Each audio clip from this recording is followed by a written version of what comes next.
सगळ्यात हुशार, सगळ्यात आगाऊ,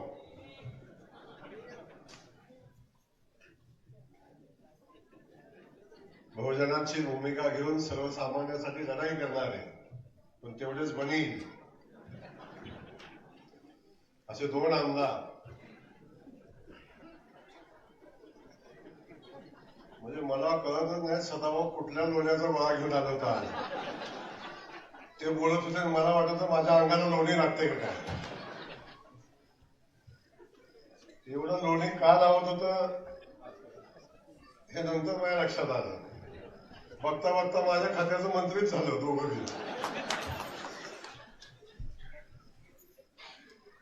अशा पद्धतीची दोन्ही नेत्यांनी भूमिका घेतली. त्यांचं खरं टाळ्या वाजवून सगळ्यांनी सांगितलं.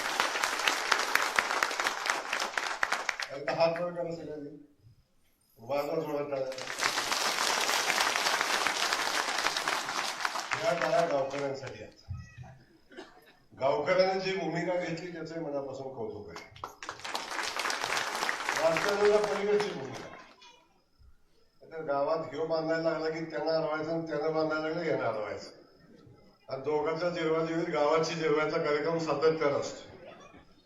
गावाचं मनापासून कौतुक आहे की गावाने एक ठाम भूमिका घेतली आणि खऱ्या अर्थानं आज जे काम हातामध्ये घेतले आपल्या सगळ्यांचं भूषण, मराठी मनाचं भूषण, खास करून मराठी भाषेला देशाच्या नकाशावर नेण्याचं काम ज्यांनी केलं तो आपल्या गावचे सुपुत्र साहेब दादा कोंडके.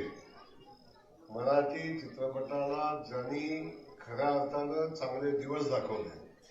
मराठी चित्रपटाची अवस्था तुम्हाला माहिती होती, पण दादा कोंडके आले आणि ज्या पद्धतीनं मराठी चित्रपटाला त्यांनी एक उंची मिळवून दिली आणि तिथून मराठी चित्रपट आज आपण बघतो की आपल्या सगळ्यांच्या जगाच्या देशाच्या नकाशावर खूप चांगल्या पद्धतीने आला आणि तो सुपुत्र आपल्या गावचा होता. आज दादा कोंडके म्हटलं की आपण सगळेजण बघतो, सगळ्यांच्या चेहऱ्यावर नाव घेतल्या घेतल्या चेहऱ्याचा जे काय म्हणतात त्याला चेहरा बदलतो. अशा एका थोर माणसाचं स्मारक आज आपल्या या मातीमध्ये होतंय आणि बघा काय योगायोग आहे असा. छत्रपती शिवाजी महाराजांच्या पदस्पर्शानं पावन झालेली ही भूमी, छत्रपती शिवाजी महाराजांनी स्वराज्याचं तोरण मानलं ती ही भूमी, ज्या रायरेश्वराच्या शपथ घेऊन स्वराज्याची स्थापना केली ती ही भूमी, या भूमीमध्ये छत्रपती शिवाजी महाराजांनी स्वराज्याचं तोरण बांधलंय आणि त्या भूमीतले आपण नागरिक आहोत याचा आपल्याला खरा मनापासूनचा अभिमान आहे. आणि या पवित्र भूमीमध्ये छत्रपती शिवाजी महाराजांना वंदन करत असताना आज दादा कोंडकेजींची आज जयंती आहे आणि या जयंतीच्या निमित्तानं त्यांना विनम्र अभिवादन करत असताना आज गावकऱ्यांनी आणि खास करून आमच्या या दोन्ही आमदारांनी, विक्रमजी बांधल कुठे गेले, आमचे प्रांत महोदय, या सगळ्यांनी मिळून आणि खास करून गावकऱ्यांनी मिळून शेवटी गाव करेल तर गाव काय करेल. जर गावाने तुम्हाला साथ दिली नसती, गावाने प्रतिसाद दिला नसता तर हे शक्य झालं नसतं. गावकऱ्यांचं या ठिकाणी मनापासून कौतुक आहे. त्या सगळ्यांच्या उपस्थितीमध्ये आज हा कार्यक्रम होत असताना आमचे ज्येष्ठ मार्गदर्शक सन्माननीय सदाभाऊ खोत, सन्माननीय गोपीशेठ पडळकर, आमचे सहकारी विधानसभेतले सन्माननीय शंकररावजी मांडेकर, ते म्हणले मी नवीन आहे. तो असा नवीन कोण नसतो. जन्माला आल्यावर सगळ्या गोष्टी सगळ्यांनाच जमतात, त्यामुळं आपण नवीन म्हणू नका. सन्माननीय या ठिकाणी उपस्थित असलेले विजयरावजी कोंडके, जे चित्रपटाचे निर्माते दिग्दर्शक म्हणून ज्यांच्यावर जबाबदारी टाकली होती, ते सन्माननीय सचिनराव कोंडके येत आहेत. IRS म्हणून त्यांनी काम केलंय. सन्माननीय तृप्तीताई कुटवण, पंचायत समिती सदस्य भोर, बाळासाहेब गरुड, सन्माननीय सरचिटणीस बीजेपी संतोषराव धावले, सारिकाताई बांदल, अमर गायकवाड, विक्रम बांदल, राजेंद्र वशिलर, काय नाव नजन, आडनाव थोडं अवघड आहे. दादा कोडकेने दुसऱ्या रूपात घेतला असतं. सन्माननीय विष्ट साहेब, अगरे साहेब आणि सगळे सन्माननीय, ज्यांची नावं लिहून दिली त्यांची घेतली, ज्यांची राहिली नसेल त्यांनी शोधून काढा कोणी लिहून दिलेत. हे सगळे सन्माननीय, या ठिकाणी स्टेजवर उपस्थित असलेले सगळे सन्माननीय गावचे सरपंच, गावची सगळी ग्रामपंचायत बॉडी, गावचे सगळे नेते मंडळी, ज्येष्ठ नागरिक आणि एवढ्या मोठ्या संख्येने उपस्थित असलेल्या आमच्या लाडक्या बहिणी, या सगळ्यांचं मनापासून या ठिकाणी स्वागत. या ठिकाणी उपस्थित असलेले आमचे सगळे पत्रकार बंधू, आपण सगळेजण या कार्यक्रमाला उपस्थित आहात. आपल्या सगळ्यांचं स्वागत करत असताना आज मनापासून आनंद आहे. मी पण लहान होतो तेव्हापासून दादा कोंडकेंचा फॅन आहे. माझं दुर्दैव असं होतं की मला काय फार पिक्चर बघायची संधी मिळायची नाही. माझं गाव एकदम खेडेगावात आहे. तुमच्या गावाची लोकवस्ती आहे तेवढीच माझी लोकवस्ती आहे. परंतु माझी वाडी जी आहे त्या वाडीची लोकसंख्या तेव्हा 150-200 आहे. 300 असेल तेव्हा, आता 350 मतदान झाले. तिथून पिक्चर बघायला माझ्या वडिलांचे थोडे शिस्तप्रिय वडील होते. तर पिक्चर बघायचा नाही, बाकी काही भानगडी करायच्या नाही, अशा या सिस्टम मधला. पण तसा मी थोडा बंडखोर होतो. कधी कधी चोरून जायचं इकडे दिवस. पण दादा कोंडकेंचं प्रचंड मोठं नाव त्यावेळी आपण सगळ्यांनी अनुभवलं, बघितलं. मी अधिकचं बोलणार नाही, त्यांच्याबद्दल खूप साऱ्या गोष्टी सांगितल्या. आणि जेव्हा काय आपल्याला माहिती नसतं तेव्हा गप्प बसणं चांगलं असतं. ज्यांना त्यांना माहिती होतं, खास करून विजयरावजी कोंडकेंनी त्यांच्या बाबतीत सांगितलेलं, त्यांच्या आठवणी सांगितल्या. मगाशी ते बोलताना सांगत होते की तिथं एक पलीकडे एक स्टुडिओचं काम चाललंय, ते त्या ठिकाणी आहे. आता मी घरही बांधणार आहे इथं. खऱ्या अर्थानं मी स्मारक बांधत असताना सदाभाऊ, आता बघा मोबाईल मध्ये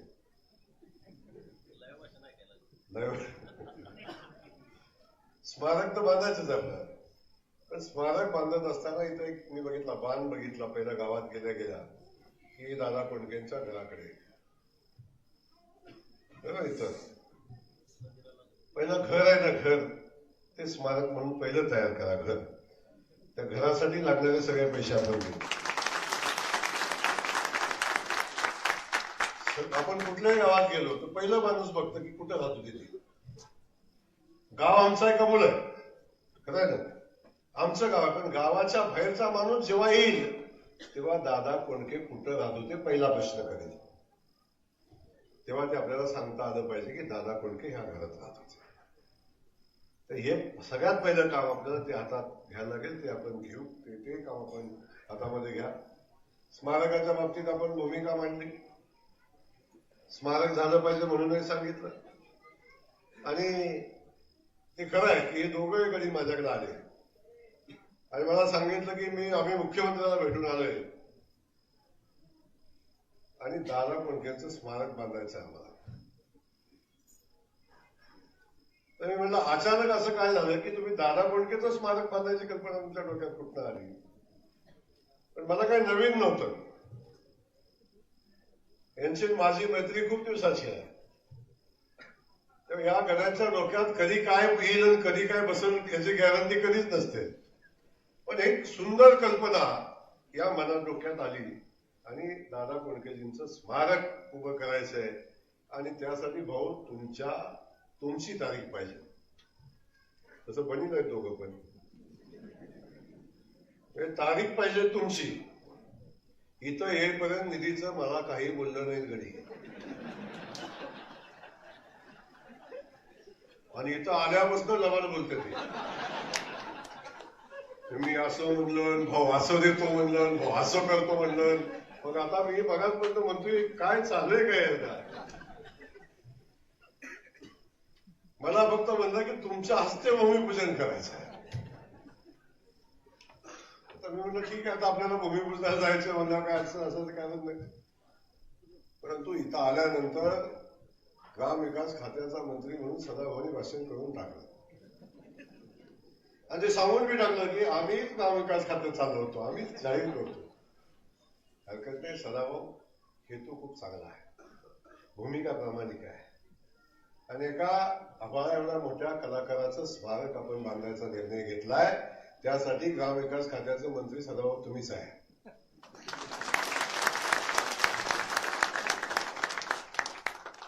प्रचंड मोठं व्यक्तिमत्व आहे. आपण बघितलं अनेक आमदार खासदार होतात, मंत्री होतात आणि गेल्या महिन्यात 2 महिन्यानं 4 महिन्यानं 6 महिन्यानं वर्षानं 5 वर्षानं नाव विसरून जातात. दादा कोणकेचं नाव विसरू शकतो का? वय ढगाला लागली कळ म्हणलं की काय, अशा अनेक गोष्टी आहेत. म्हणजे त्यांच्या बोलण्याचं डबल मिनिंग लोक म्हणायची. त्यामुळे या सगळ्या गोष्टीचा विचार आपण केला तर एवढा मोठा कलाकार आपल्या मातीतला, आपल्या गावातला, आपल्यातला होता, याचा अभिमान आपल्या सगळ्यांना असतो. तो अभिमान गावकऱ्यांना याचा आनंद आहे. बघत्या बाजूला शाळा, मला कोणते सांगितलं की ही शाळेला मदत आला कोणती. आपण बघतो मोठी लोक होतात, मोठी झाली की त्यांना इकडे याची लाज वाटते, गावाकडे याची, गावाकडच्या माणसाची. काही लोक तर असतात की आई वडील सुद्धा आमच्या आहेत सांगायची लाज वाटतं इकडे येत काय. खरं अनेक गडी असं आहेत, शिकलं, मोठं झालं, कलेक्टर झालं, कोण झालं की याला ही आई वडील माझ्या आहेत सांगायची लाज वाटणारी माणसे समाजात आहे. आणि मोठं झालो तरी आई वडिलांची पूजा करणारी लोक या समाजामध्ये आहेत. किती मोठा झालो तर मी माझ्या आई वडिलांच्या मुळे झालोय, मी माझ्या आई वडिलांच्या कष्टानं मोठा झालोय, ही सांगणारी लोक आपल्या समाजामध्ये आहेत.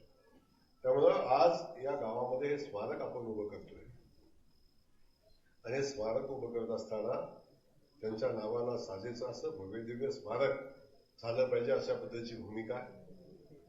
राज्याचे मुख्यमंत्री आदरणीय देवाभाऊ, आपण सगळ्यांनी बघितलं की आज देवाभाऊंच्या मंत्रिमंडळामध्ये काम करण्याची संधी माझ्यासारख्या सामान्य कुटुंबातल्या एका युवकाला मिळाली. आज माझी 4थी विधानसभेची टर्म आहे. मी साधा शेतकऱ्याचा पोरगा, रेशनिंग दुकानदाराचा पोरगा. आपल्याला इतिहास नाही, भूगोल नाही. मी सातत्याने सांगतो आपल्याला काही इतिहास नाही, भूगोल नाही, आपणच चालू केलाय लिहायला. त्यामुळं आपण भूमिका घेऊन काम करतोय. तेव्हा माझ्यासारख्या सामान्य कुटुंबातल्या एका युवकाला त्यांनी राज्याच्या ग्रामविकास खात्याचा मंत्री म्हणून काम करण्याची संधी दिली. आज आपण बघतोय मोगलांचं जेव्हा राज्य इथं आलं तेव्हा आपल्या सगळ्या हिंदू देवदेवतांचं मंदिरं उद्ध्वस्त करण्याचं काम केलं, आपली संस्कृती संपवण्याचं काम केलं, ती संस्कृती पुनर्स्थापित करण्याचं काम त्यावेळी अहिल्यादेवींनी केलं. आणि अहिल्यादेवींच्या नंतर ते काम नरेंद्र मोदीजींनी आणि आपल्या देवाभाऊनी हातामध्ये घेतलं. म्हणून तीर्थक्षेत्र पर्यटन ही योजना आणली. मोठी मोठी देवस्थानाचा आपण बघतो जीर्णोद्धार होतोय, तेव्हा काशी विश्वेश्वराचा जीर्णोद्धार अहिल्यादेवींनी केला आणि आता नरेंद्र मोदींनी केला. आज आपण या सगळ्यांचा विचार करत असताना आज माझ्यासारख्या सामान्य माणसाला संधी मिळते, तेव्हा हे स्मारक ग्रामविकास खात्याच्या माध्यमातून व्हावं अशा पद्धतीची भूमिका. मी मला सांगितलं ना हे गळी कसं हुशार आहे. म्हणजे मला आणायचं कारण काय होतं, मला इथं आणायचं म्हणजे आपलं बांधून घ्यायचं आणि एवढं बोलायचं की पुन्हा उभं राहिल्यावर मी नाही म्हणलं नाही पाहिजे आणि जाहीर केलं पाहिजे, एवढं कौतुक करायचे. आणि आता मला काही नवीन नाही तेव्हा काही अडचण नाही, पण सदाभाऊ आपली भूमिका खूप प्रामाणिक आहे. आणि इथंच नाही, परवा कुठल्या गावाकडे स्मारक कुठलं म्हणलं ते येडे निपाणीला मला असं सांगितलं, क्रांतिशील नाना पाटलांचं गाव आहे, पांडू असेल स्मारक. नाना पाटलांचं आमच्याकडं त्यांच्यासोबतच ना पांडू पाटलांचं स्मारक, पांडू मास्तरांचं आहे का कोणा डोक्यात येऊ शकतं काय? हे सदाभाऊच्या डोक्यात येते. तिथे मला सांगायला लागले तुम्हाला भाऊ माहिती नाही, तुम्ही केलं तर काय होईल, तुमचं एवढं मोठं नाव होईल.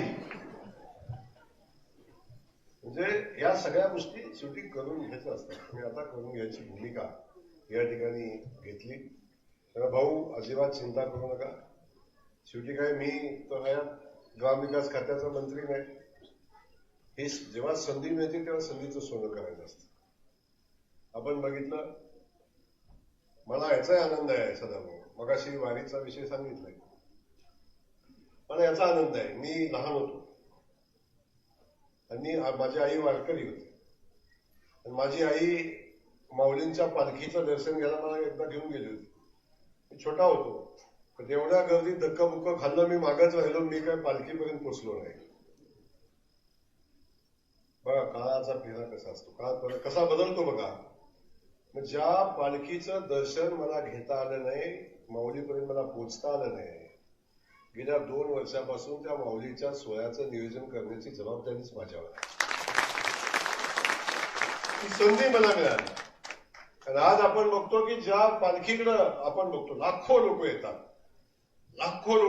पंढरपूरमध्ये पालखीचा सोहळा चालू झाला की गावातली माणसं बाहेर जायची, तिथं साथीचे रोग यायचे. पण आज आम्ही पालखीचा सोहळा अशा पद्धतीनं माननीय मुख्यमंत्र्यांच्या नेतृत्वाखाली करतो. आज अख्खी पंढरी, अख्खा पालखी मार्ग, अख्खे सेवा सगळं देण्याचा प्रयत्न केला. एक पालखीला वेगळं स्वरूप देण्याचा प्रयत्न केला पालखी सोहळ्याला. आणि आज त्याचं राज्यभर आज आपण बघतो त्याचं कौतुक या ठिकाणी होतं.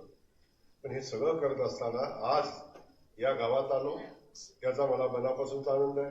दादा कोंडकेजींना पाहता आलं नाही याचं शल्य आहे, परंतु त्यांच्या गावात त्यांच्या गावातल्या मातीला पाय लागल्याचा मनापासूनचा आनंद आहे. मग आज मी या ठिकाणी आपल्याला सांगतो सदाभाऊ, आपण जी भूमिका घेतलेली आहे, 50 लाख सदाभाऊंनी दिले, 70 लाख रुपये आमच्या आमदार महोदयांनी दिले, दोघांचंही कौतुक आहे. आमचा गोपीसाहेब शेठ तर म्हणजे एक अनाकलनीय असा त्यांचा बुद्धिमत्ता आहे त्यांची. ते जतला गेले, जतमध्ये जाऊन आमदार झाले. आपल्या इथं होणं वेगळं आहे, आपण जन्माला आलो तिथं होणं. जतला गेले, तिकडे आमदार झाले आणि त्या जतला देवभूमी जाहीर केलं. असं तेव्हाही मला गंडवलं परत तिथं विधानसभेत. हे देवभूमीचं एवढं पुस्तक छापलं आणि मला म्हणजे भाऊ बाकी काय म्हणू नका, मी करतो मला फक्त. आणि जाहीर केली देवभूमी, जत देवभूमी.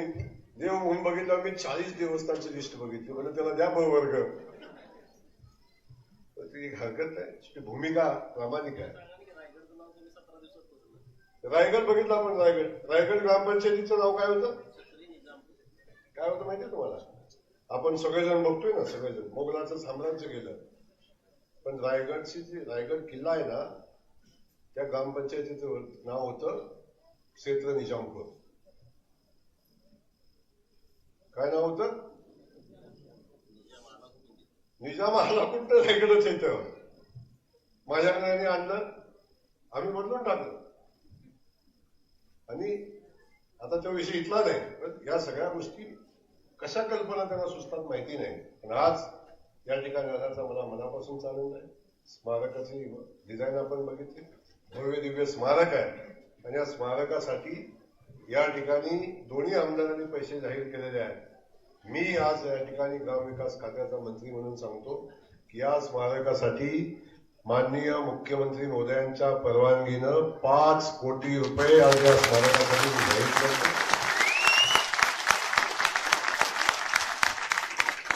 5 कोटी रुपये म्हणजे गावाचं भव्य दिव्य असं दादा कोंडकेजींचं स्मारक आपण उभं करू. आणि ते उभं करत असताना नदीवरचा घाट बांधण्याची आवश्यकता आहे. काळजी करू नका, राज्याचे जलसंपदा मंत्री माननीय विखे पाटील साहेब यांनाही आपण या गावामध्ये घेऊन येऊ. आणि तोही घाट आपण जलसंपदा खात्याच्या माध्यमातून आपण बांधू. तिकडून नाही बांधला तर काळजी करू नका, ज्याला कोणीच नाही त्याला देवाभाव आहे, काळजी नाही करायची. त्याला कोणीच नाही त्याला देवाभाव आहे. तेव्हा कमीच पडला, कुठं अडचण झाली तर देवाभाऊला आपण जाऊ. आणि देवाभाऊचं हे सगळ्यात 2 लाडके आमदार आहेत. मी थोडा मागच्या पावलं, पण सहज काय आपला शब्द बोलत नाही, काय अडचण नाही. त्याला माहिती आहे हे आमचे पट्टे चुकीचं काही सांगणार नाहीत. त्यामुळं आपण ही भूमिका घेतलेली आहे. या भूमिकेला न्याय देण्याची भूमिका आपण घेऊ. एवढंच आजच्या या दिवशी मनापासून मी आपल्या सगळ्यांना सांगेन. आपल्या सगळ्यांच्या खास करून माता भगिनींना मनापासून धन्यवाद देईन. एवढ्या मोठ्या संख्येनं आज आमच्या बहिणी सगळ्या उपस्थित आहेत, त्यांचं एकदा मनापासून स्वागत. आणि शेवटी आपल्या माणसाबद्दल काय प्रेम असतं, गावाच्या माणसाबद्दल जे काय प्रेम असतं हे यातून प्रतीत होत असतं, लक्षात ठेवा. तेव्हा आम्हाला आनंद आहे. आम्ही किती मोठे असलो, ठीक आहे, आम्ही वेगवेगळ्या क्षेत्रामध्ये आपापली कुटुंब मोठी आहेत, आपण मोठी आहे, परंतु एक असं नाव आमच्या गावातलं आहे की ज्या गावाचं भूषण आहे. दादा कोंडके नावाचं नाव आहे कोंडके, ते आपल्या गावाचं भूषण आहे आणि याचा आपल्या सगळ्यांना अभिमान आहे. आणि म्हणून या अभिमाना खातर आपण सगळेजण या ठिकाणी जमलात. आपल्या सगळ्यांचं मनापासून स्वागत. आणि जे जे 5 कोटी रुपये जाहीर केलं, परंतु करत असताना बाकी जे जे काय आणखीन लागेल गावाला, 5 कोटी झालं तर आनंदच आहे, तेवढ्याच व्हावंच. शेवटी एक आहे की जे सगळं करत असताना दादा कोंडकेजींचे हे सगळे पिक्चर, मी खास करून विजयरावांना मनापासून सांगेन की त्यांचे जे सगळे पिक्चर त्यांनी जे जे केलं, सिल्वर जुबली म्हणतात, त्याचं एक एक तिथं रील, काय म्हणतात पिक्चरला, रीलच म्हणतो ना आपण, ते तिथं असलं पाहिजे. ते तिथं असलं पाहिजे. एक ऑडिटोरियम तिथं करा की जिथं 100-200 माणसं बसतील, तशीच वेळ आली तर तिथं बसून ते रील लावून पिक्चर बघू शकले पाहिजेत. अशा पद्धतीचं एक ऑडिटोरियम बी आपल्या इथं असलं पाहिजे. ते राहील, आपण त्यांच्या स्मृती आजनावर राहतील, पण आपल्या इथं ती ओळख कधी पुसली नाही पाहिजे. दादा कोंडकेंची ओळख ही त्यांची सिनेमा आहे आणि ते सिनेमाची जी सामुग्री आहे ती इथं राहिली पाहिजे. आपण खूप चांगलं काम हातामध्ये घेतलंय. आपण इथं एक त्यांच्या नावे स्टुडिओ पण आपण या ठिकाणी चालू केलेला आहे. गावाच्या विकासाची भूमिका आपण घेतली, ती भूमिका आपण खूप चांगली भूमिका आपण घेतलेली आहे. तेव्हा मी नाव लहान असताना ऐकायचो होतो, विजय कोंडके दिग्दर्शक निर्माता विजय कोंडके ऐकायचो, पण आज तुमच्यासोबत प्रत्यक्ष भेटता आलं याचा आनंद आहे. दादा कोंडकेंचे थोडे गुण तुमच्यात पण दिसत आहेत तिथे. दगडावनं केलेला विनोद त्यांनी अगदी बरोबर. दादा कोंडकेचं बघा ना, प्रत्येक गोष्टीत विनोद आहे, बरोबर आहे का नाही. आता आपण सहज म्हणलो खाली वाकून बघ, पण त्याच्यात पण विनोद आहे. तो दादा कोंडकेने मांडला असता तर वेगळा अर्थात झाला, आपण मांडलेला त्याला हे नसते. त्यामुळे जे ते ज्याच्या त्याच्या मुखातून ते चांगलं दिसतं, ज्याच्या त्याच्या याच्यातून कर्तृत्वातून ते दिसत असतं. तेच काम या ठिकाणी दादा कोंडकेजींनी केलं. आपल्या सगळ्यांना मनापासून त्याचा आनंद आहे आणि म्हणून पुन्हा एकदा आपल्या सगळ्यांना मनापासून धन्यवाद. ज्यांची ही कल्पना आहे त्यांचं मनापासून कौतुक, दोन्ही आमदारांचं मनापासून कौतुक. पण मला एक कळत नाही, आज दोघांनी जॅकेट एवढं कडक घातलंय. दादा कोंडकेजी एक समाज नव्हते, जॅकेट नव्हते घालत ते. मुख्यमंत्री पण माझी पण अट आहे. आता मुख्यमंत्री महोदयाने घातलेली अट माझी पण आहे.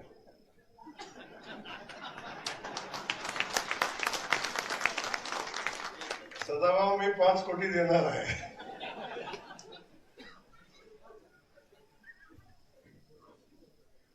पण तुम्ही उठून हापशाली घालण्याचा शब्द द्यायचा आहे मला, बरोबर आहे.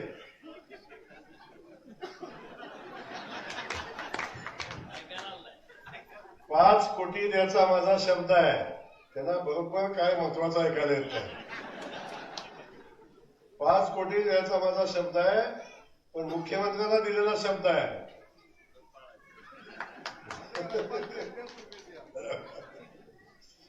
5 कोटींवरनं सदाभाऊची चड्डी पण मीच देणार,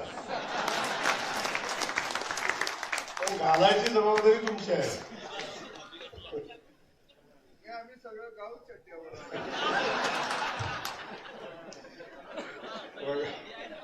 बघा कसं बनेल का त्या, हे सगळ्या गावाला घेऊन पडला नाही. गावाचा विषय नाही आमचं, मर्यादित तुमच्याबद्दलच म्हणणं आहे आमचं. पुन्हा एकदा आपल्या सगळ्यांचं मनापासून स्वागत. आज खरंच एका अनोख्या कार्यक्रमाला आलो, एका वेगळ्या कार्यक्रमाला आलो आणि याचा मनापासून आनंद आहे. मला वाटतंय खूप भव्य दिवस स्मारक उभं राहील आणि जेव्हा कधी त्याचं उद्घाटन, मी मध्ये आता येईन, स्मारकाचं काम बघायला येईनच मी, परंतु वाटेतच आहे, येताना हात द्यायला काही फार वेळ लागत नाही, तेव्हा काय अडचण नाही. स्मारकाचं काम बघायला येईनच, परंतु या स्मारक जेव्हा तयार होईल तेव्हा राज्याचे मुख्यमंत्री देवाभाऊला आपण इथं आणू, एवढंच संधी या ठिकाणी देतो. आपल्या सगळ्यांना धन्यवाद देऊन थांबतो. जय हिंद, जय महाराष्ट्र. धन्यवाद आदरणीय भाऊ. यानंतर